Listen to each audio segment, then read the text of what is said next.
Em razão da pandemia instalada pelo coronavírus, as entidades que compõem o CDE estão preocupadas com a situação em que se encontra o mercado, em que se encontram as pessoas, né? E por isso nós estamos procurando orientar os empresários, os nossos associados, a pedido dos nossos presidentes, de todas as entidades que compõem o CDE, a fim de que possa tranquilizar ou dar pelo menos alternativas para a sobrevivência dos negócios, né, na nossa cidade.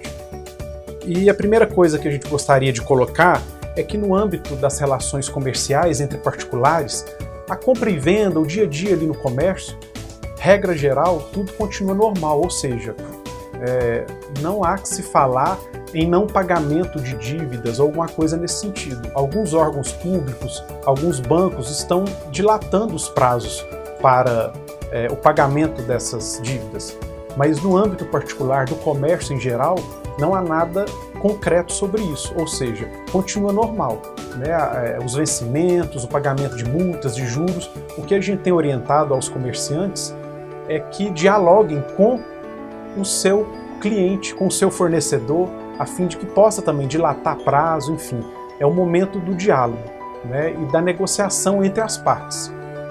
Também a gente gostaria de orientar e destacar de forma bastante contundente, tendo em vista notificação do PROCON já recebida pela CDL, pelo Sindicato do Comércio, no sentido de que as empresas não pratiquem preços abusivos para os consumidores, né, porque isso pode gerar amanhã um passivo para a empresa, né? Então a gente acredita que os preços abusivos, os preços desproporcionais, né, não é uma medida legal.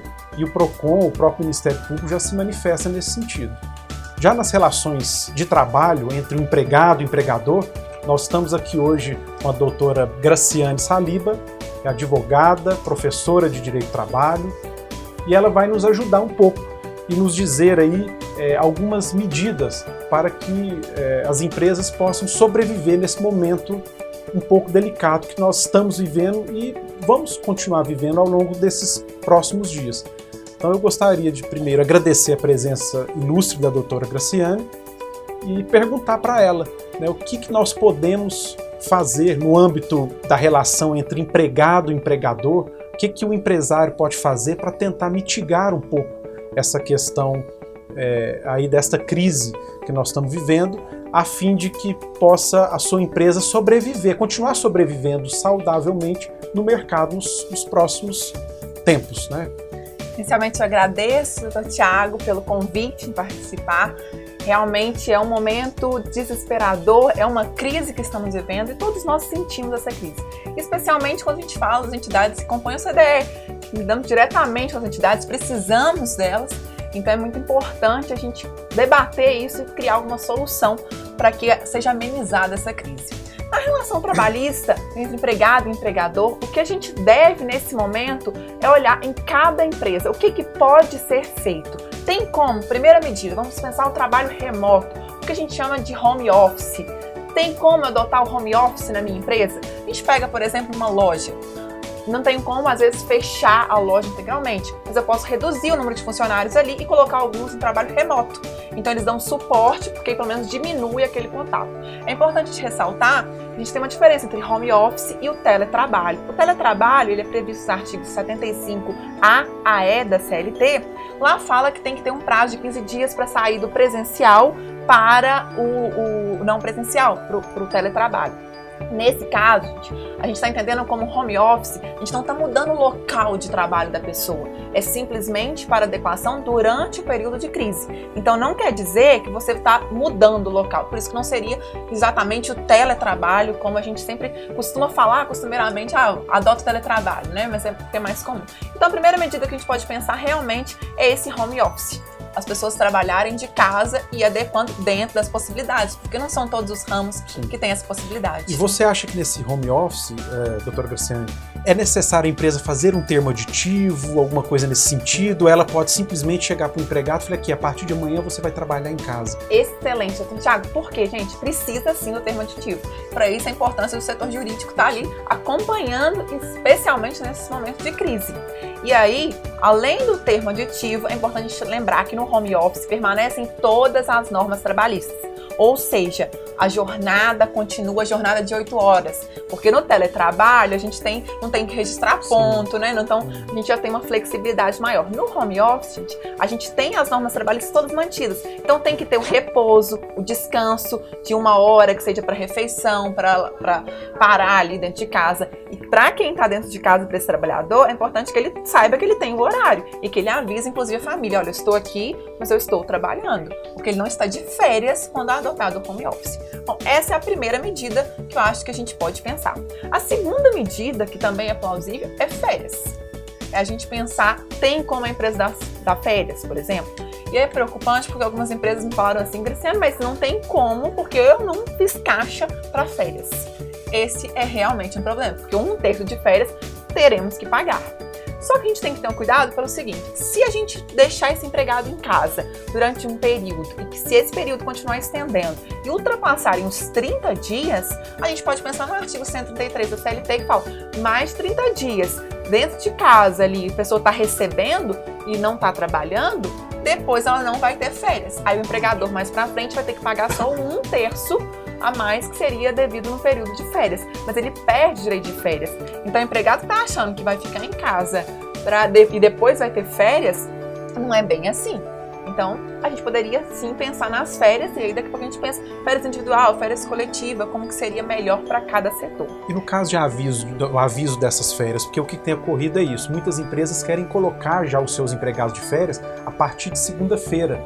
Hoje são dia 19 de março, muitas empresas já querem colocar já na próxima segunda ou terça os empregados de férias. E aí a legislação fala do aviso de 30 dias, 15 para férias coletivas. Como é que nós vamos proceder com isso? Nesse caso, como é força maior, a gente não está adotando os prazos que são previstos na CLT. Perfeito. Qual é a alegação, gente? É força maior. Por que é força maior? Porque não são situações que não tinham como a gente prever.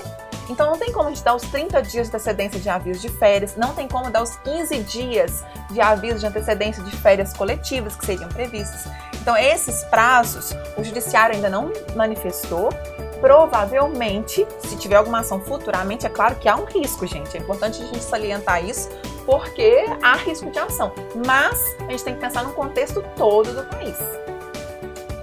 E a terceira medida, só para a gente poder pensar numa outra medida, é a compensação de horas e a redução, ou redução, se for o caso, e o banco de horas. Se tem horas a serem compensadas, esse é o momento para o empresário poder conceder essas horas. Aí a gente utiliza aí a limitação, tudo que tiver no banco de horas a gente pode compensar, mas é importante, se a empresa não tem que fazer ter um termo para compensação de horas. Não precisa ter um termo com o sindicato, porque lá a gente tem um banco de horas com prazo maior, mas se eu tenho isso, pelo menos individualmente, feito no contrato, eu posso utilizar o banco de horas.